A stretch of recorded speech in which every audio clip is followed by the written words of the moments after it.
महाराष्ट्र की परम भक्ता श्री जनाबाई नामदेव जी के यहाँ सब सेवा करती थी। नामदेव जी के घर में भोजन बनाना, पोंछा लगाना, कपड़े धोना और रात्रि में चक्की पीसना, सब कार्य करती थी जनाबाई।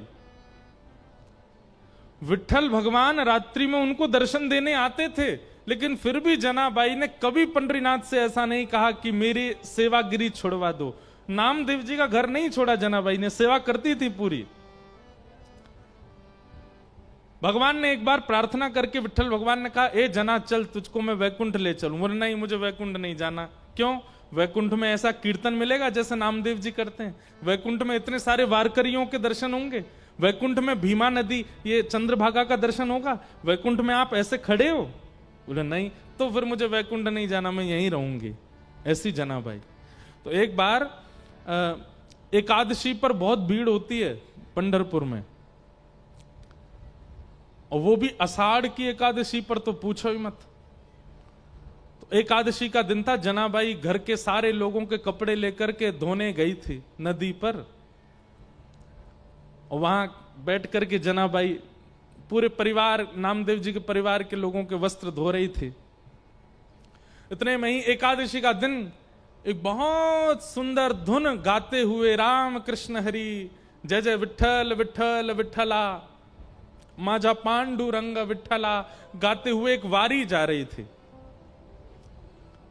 और उस धुन को सुनकर के जना अपने आप को रोक नहीं पाई।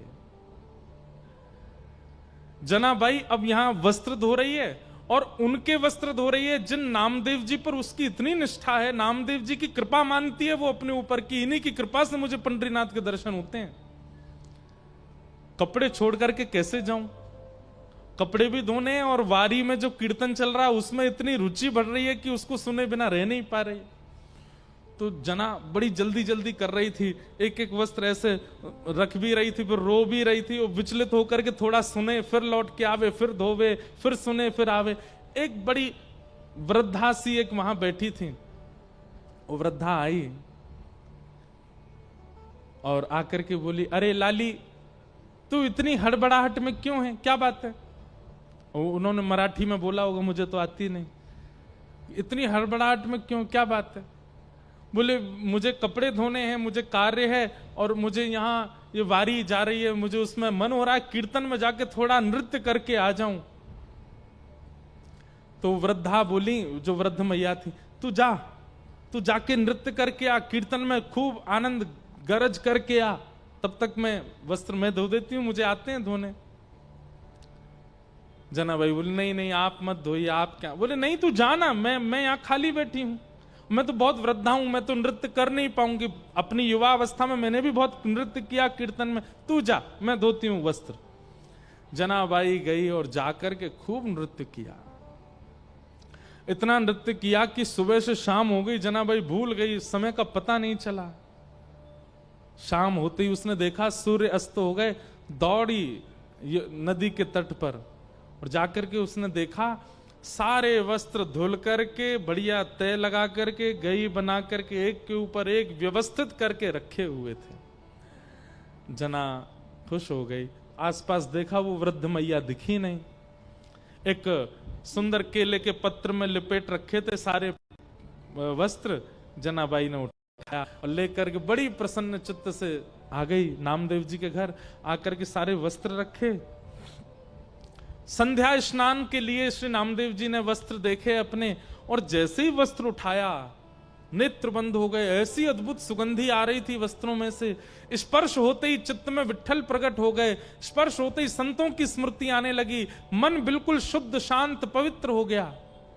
वस्त्रों का स्पर्श करते ही श्री नामदेव जी का चित्त ऐसा हो गया। नामदेव जी गए, ए जना इधर आ, ये वस्त्र कौन धोए? जनाबाई बोली, मैंने धोए। वो सच बता, किसने धोए?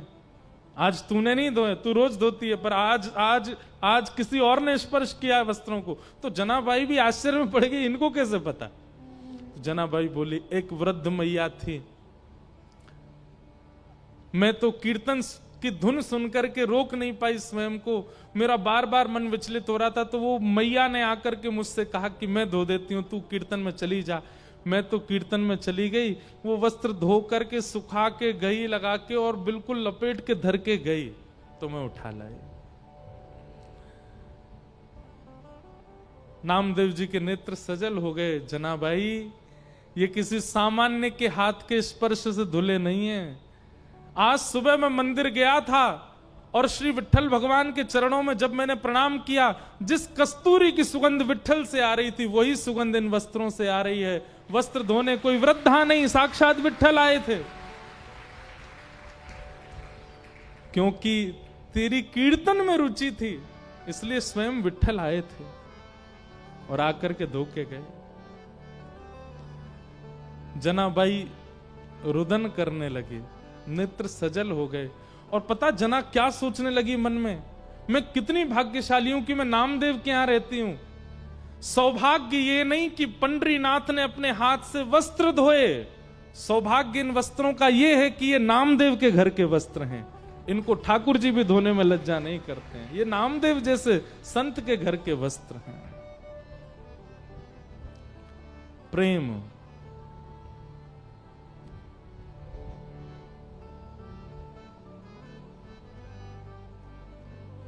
ऐसी प्रीत बढ़ी वृंदावन, ऐसी प्रीत बढ़ी वृंदावन, ओ ऐसी प्रीत बढ़ी वृंदावन, ऐसी प्रीत बढ़ी वृंदावन। गोपियन रास रचाए, गोपियन रास रचाए, सबसे ऊंची प्रेम सगाई, सबसे ऊंची प्रेम सगाई, सबसे ऊंची प्रेम सगाई, सबसे ऊंची प्रेम सगाई। हाँ, दुर्योधन की मेवा त्यागी, दुर्योधन की मेवा त्यागी, दुर्योधन की मेवा त्यागी, दुर्योधन की मेवा त्यागी। साक विदुर घर खाए, साक विदुर घर खाए, सबसे ऊंची प्रेम सगाई, सबसे ऊंची प्रेम सगाई। हाँ, सबसे ऊंची प्रेम सगाई, सबसे ऊंची बोल पंडरीनाथ भगवान की।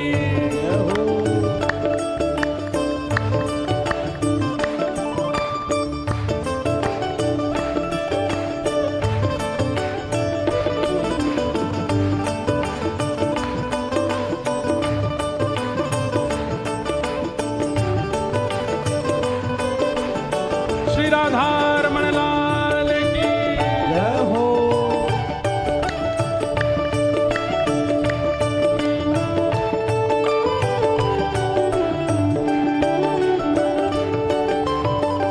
दुर्योधन की मेवा त्यागी, दुर्योधन की मेवा त्यागी, हाँ, दुर्योधन की मेवा त्यागी, दुर्योधन की मेवा त्यागी। साक विदुर घर खाए, साग विदुर घर खाए, हो सबसे ऊंची प्रेम सगाई, सबसे ऊंची प्रेम सगाई। हाँ, सबसे ऊंची प्रेम सगाई, सबसे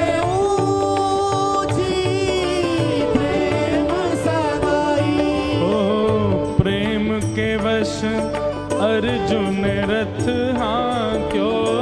प्रेम के वश अर्जुन रथ हाँक्यो। प्रेम के वश अर्जुन रथ हाँक्यो।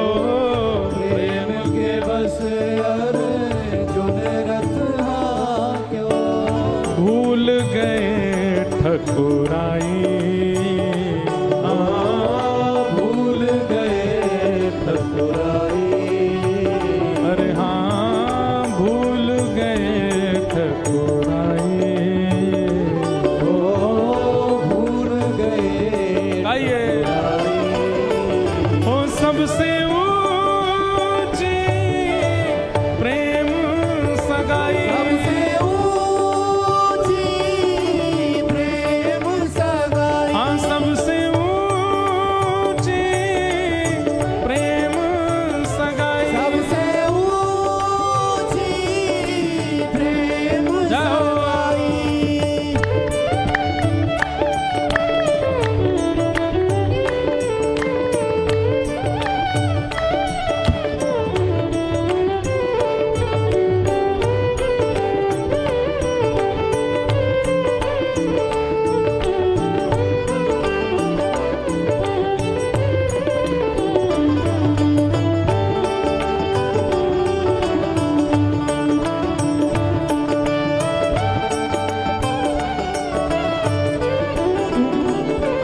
ओ झूठे फल सबरी के खाए।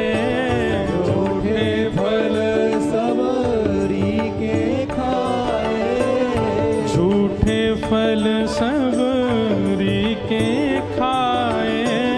झूठे फल सबरी के खाए। हाँ बहुविधि स्वाद बताई। बहुविध स्वाद बताई। अरे हाँ बहुविधि स्वाद बताई। बहुविध स्वाद बताई। हे सबसे ऊंची प्रेम सगाई। सबसे ऊंची प्रेम सगाई। सबसे ऊंची प्रेम सगाई। सबसे ऊंची प्रेम सगाई। ए सूर क्रूर एहि लायक नाही। सूर क्रूर लायक नाही। सूर क्रूर एहि लायक नाही। सूर क्रूर लायक नाही। हाँ केहि लगु करहूँ बढ़ाई। ओ कहीं लग करो बड़ाई।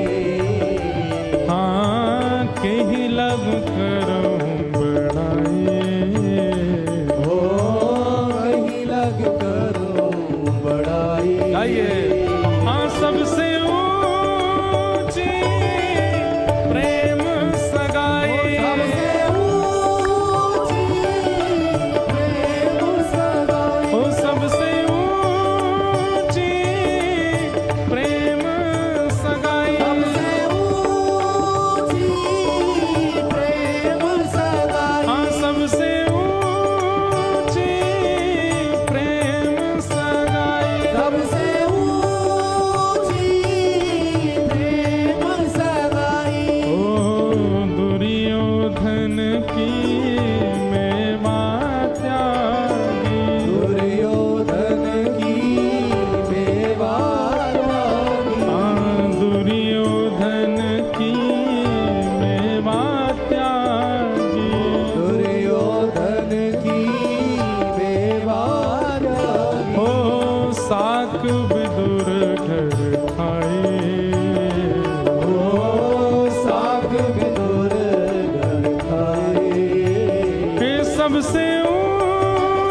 प्रेम के वश अर्जुन रथ क्यों, प्रेम के बस अर्जुन रथ क्यों, भूल गए ठकुराई हो भूल गए ठकुराई, सबसे ऊंची प्रेम सगाई, सबसे ऊंची प्रेम सगाई। भैया ऐसा प्रेम करना है ठाकुर जी ते, ऐसी भक्ति करनी है कि ठाकुर जी अपनी ठकुराई भूलें। उन्हें ये याद क्यों रहता है कि वे ठाकुर जी हैं। प्रेम जहां पर अद्भुत किया जाता है वहां पर व्यक्ति भूल जाता है कि वो कौन है।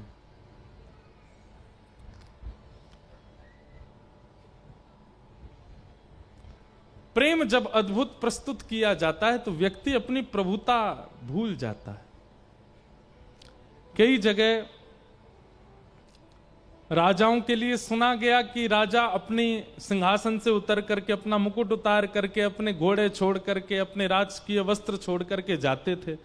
वो वही जगह होगी जहां प्रेम अतीत में किया गया हो। तुकाराम जी के पास छत्रपति शिवाजी महाराज जाते थे और आपको पता है श्री तुकाराम जी के प्रति शिवाजी महाराज का इतना प्रेम क्यों था।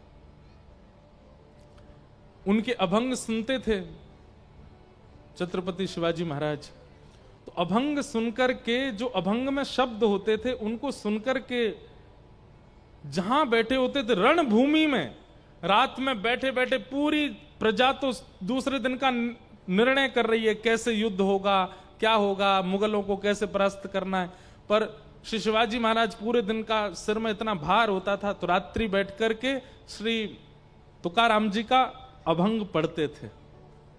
और जब अभंग पढ़ते थे ना तो वे भूल जाते थे कि वे रणभूमि में बैठे हैं, वे छत्रपति हैं, वे शिवाजी हैं, वे महाराज हैं।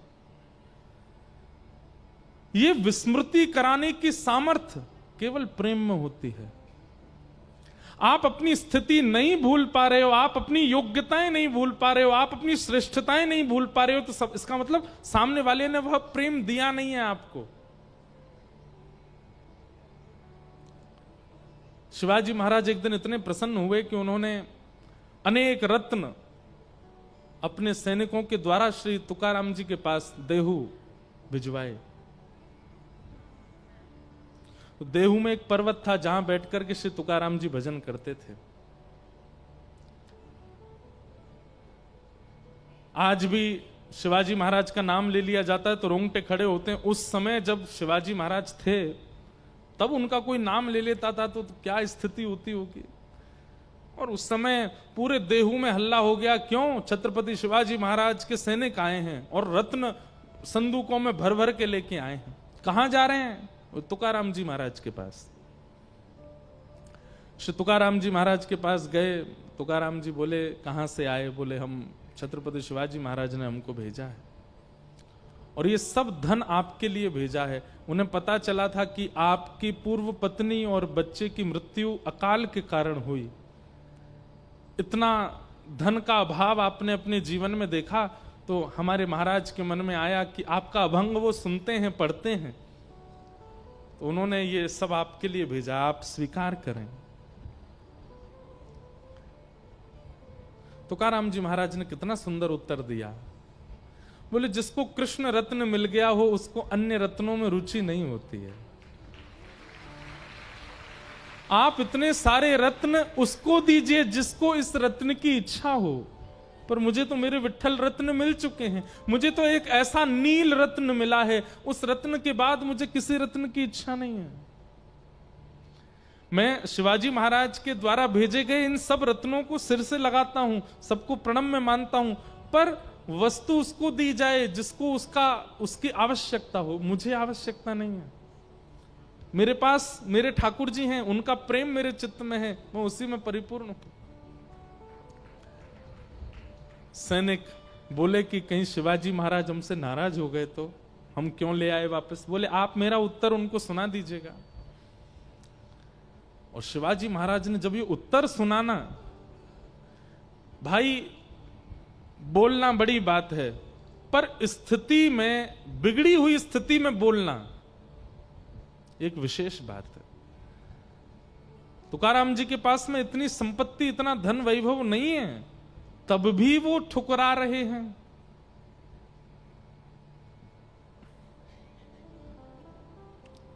शिवाजी महाराज दूसरे दिन ही निकले देहू के लिए और तुकाराम जी का दर्शन करने गए। और तुकाराम जी के चरणों में जाकर के छत्रपति शिवाजी महाराज बोले, मैं आपको अपना गुरु मानता हूं। अभी तक आपके अभंग पढ़ता था, आपके प्रवचनों को किसी के माध्यम से सुनता था, मेरे मन में अत्यंत शांति का अनुभव होता, पर कल जो आपने प्रत्युत्तर दिया उसके बाद तो मुझे लगता है कि मेरे गुरु आप ही हैं, मेरे सर्वस्व आप हैं। तुकाराम जी में अब हम आप जैसा कोई होता, हमसे तो छोटे मोटे नेता भी अगर हाथ मिलाते हैं तो हम फोटो खिंचा के घर में मड़वा के लगवाते, देखो इनसे हमारा संबंध है।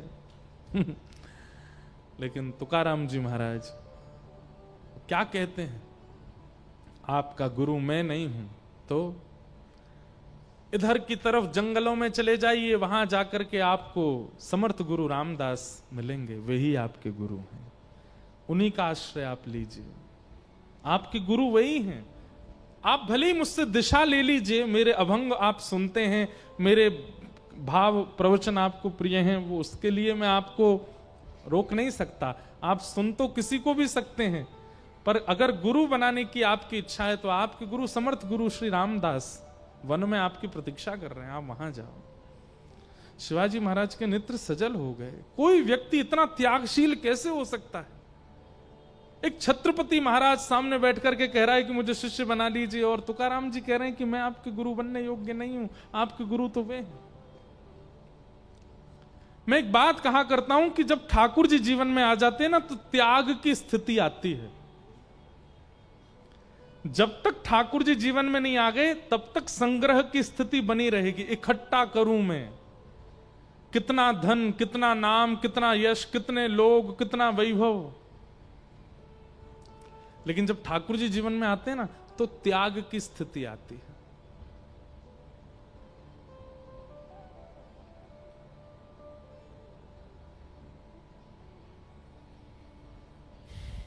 प्रेम गली अति सांकरी, तामे दो न समाए। ठाकुर जी एक बार आ गए तो किसी और को बसाने का मन नहीं होगा फिर चित्त में, वो ही रहे बस।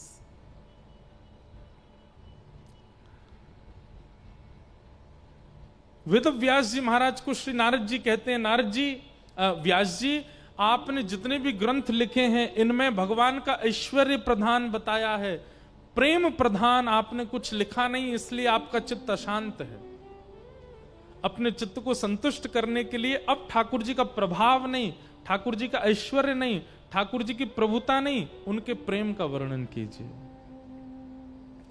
तब श्री वेद व्यास जी महाराज ने श्रीमद् भागवत की रचना की।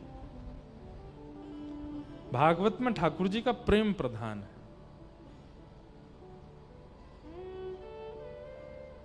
छोटे से गोपाल जी यशोदा मैया की गोद में हैं, तभी बड़ी मां जानते हैं, ताई जी को बोलते हैं बड़ी मां। आपके यहां किसको बोलते हैं?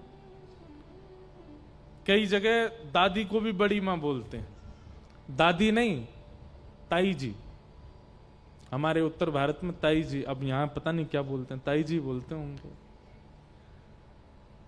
पिताजी के बड़े भैया की जो घरवाली, उनको ताई जी बोलते हैं। मराठी में क्या बोलते हैं? हैं? क्या बोलते हैं? मोटी आई। वाह वाह, जितनी भी मोटी आई बैठी हो, बुरा नहीं मानना।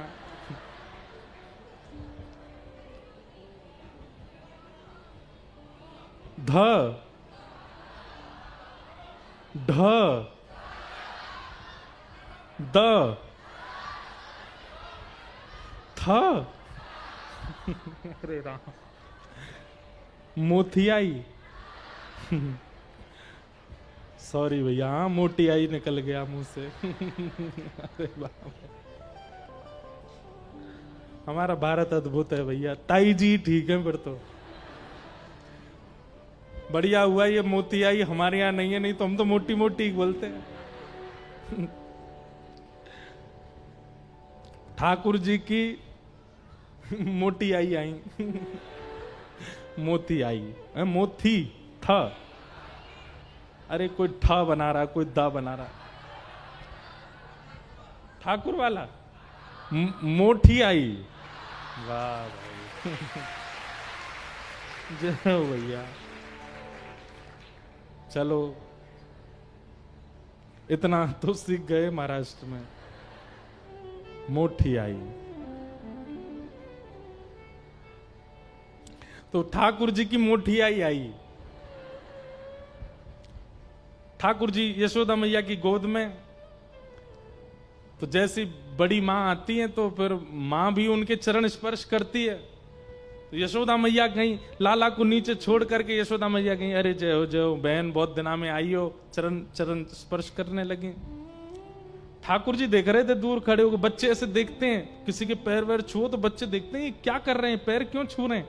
ठाकुर जी देख रहे हैं, यशोदा मैया तो बोले मैया जे कौन है, तैने इनके पाम काई को छुए।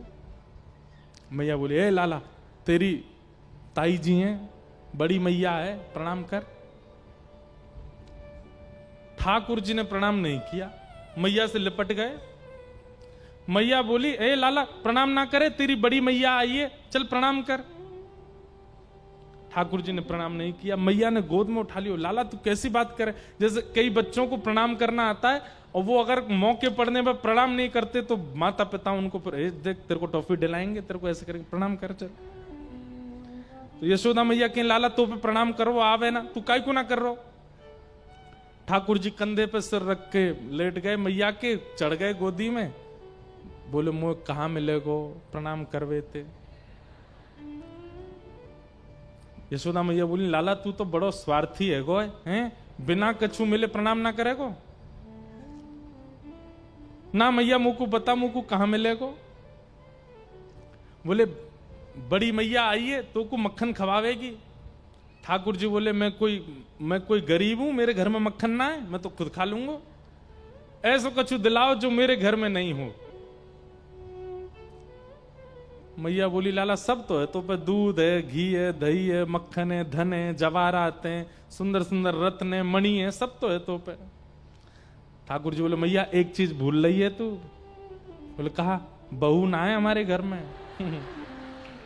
छोटे से 2.5 वर्ष के लाला मैया से कह रहे मैया ताई ते यों के, बड़ी मैया ते यों के मैं प्रणाम करूं तो आशीर्वाद दे कि मेरो ब्याह है जाए, तो मैं प्रणाम करूंगा। अब ये लीला और कहीं नहीं है, ऐसी बाल लीलाएं तो भागवत में है ठाकुर जी के। यही बात नारद जी कह रहे हैं वेद व्यास जी से कि जहां भगवान का ऐश्वर्य प्रकट होता हो वो लीलाएं तो आपने लिखी हैं, जहां उनका भगवत तत्व प्रकट होता हो वो तो आपने कहा है, पर जहां उनका प्रेम प्रकट होता हो ऐसा ग्रंथ लिखो। भगवान की बाल लीला कहां है, भागवत में ही तो है और कहीं नहीं है। तो श्रीमद् भागवत प्रेम प्रधान ग्रंथ है, यहां प्रेम की प्रधानता बताई जा रही है। ठाकुर जी ने यशोदा मैया के गोद पे उतर के बड़ी मैया को जाकर के जैसे प्रणाम करी, छोटे छोटे हाथ ठाकुर जी के, छोटे छोटे से हाथ, छोटे बच्चों के हाथ बड़े कोमल होते हैं, छोटे छोटे से हाथों से जाके बड़े बड़े पांव ठाकुर जी ने ऐसे ऐसे पकड़े दबाए। और छोटा छोटा बालक जब ऐसे पैर पकड़ता है तो कितना अच्छा लगता है। बड़ी मैया को तो इतना प्रेम आया लाला पे, अरे मेरो लाला, गोद में उठाए के हृदय से लगा लियो, मेरे लाला के तो खूब सारे ब्याह है जाएं। ठाकुर जी तो इतने खुश है गए, मेरी तो इच्छा एक ही बहू की, पर बड़ी मैया तो बहुत अच्छी है, तो बहुत सारे ब्याह करा रही है। ठाकुर जी तो ऐसी गोद में चढ़ गए मैया के। अब यशोदा मैया के लाला चल आजा, बड़ी मैया बहुत दूर से आई है, न आराम करे ना, मैं तो मैया के पास ही रहूंगा, मैं तो इन्हीं के पास ही सोऊंगा। 3 दिन तक ठाकुर जी भोजन भी बड़ी मैया के संग ही करते हैं, सोते भी उन्हीं के पास हैं, रहते भी उन्हीं के पास हैं। नंद बाबा बोले यशोदा जी काहे गो लाला है, ये हमारे पास ना आवे, पूरे दिन आप बड़ी बहन जी के गोद में ही बैठो रे। बोले ऐसो स्वार्थी बालक है हमारो, या को पतो चल गई है कि ऐसो आशीर्वाद देके जाएंगे कि जाते ब्याह है जाए, हमारे उनकी गोद ही ना छोड़ रहा है। ये प्रेम स्वरूप ठाकुर जी का, ये जहां प्रकट होता है वो भागवत है। वही नारद जी ने कहा कि आप प्रेम प्रकट करो, इसीलिए भागवत जी आज तक सबको संतुष्ट कर रही हैं। मैं एक बात कहा करता हूं, यदि भागवत जी का निर्माण नहीं हुआ होता ना, तो शायद हमें तुकाराम जी नहीं मिलते।